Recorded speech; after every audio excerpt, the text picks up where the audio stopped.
पतराही राम पतर भैया लक्ष्मण ठाड़ी भये बनिनी दुकान जी। पतराही राम पतर भैया लक्ष्मण ठाड़ी भये बनिनी दुकान जी। किया तोरा मोर भैया खैरा सो पड़िया। किया मघैया डोली पाना जी। नाही हम्मई चाही बानिन खैरा सो पड़िया। नाही मघैया डोली पाना जी। नाही हम्मई चाही बानिन खैरा सो पड़िया। नाही मघैया डोली पाना जी। हम तो चाही बानिन सुबह के सेंदूरवा। सीता बियाहन हम जाब जी।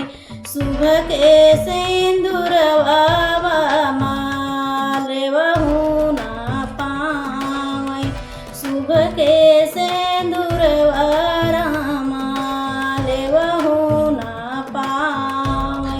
दाएं बाएं बोलै लगे कागजी। दाएं बाएं बोलै लगे कागजी। मोर पीछावरवा हो पंडित छोकरवा। कागवा के कराथे विचार जी। मोर पीछावरवा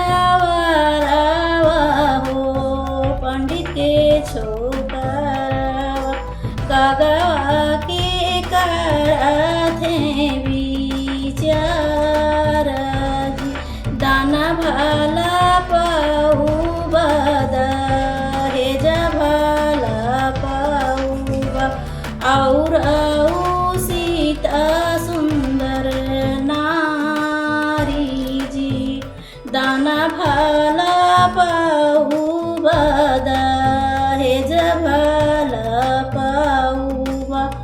और सीता सुंदर नारी जी। सीता बियाहे जब घर के लावाटा त्याऊ 14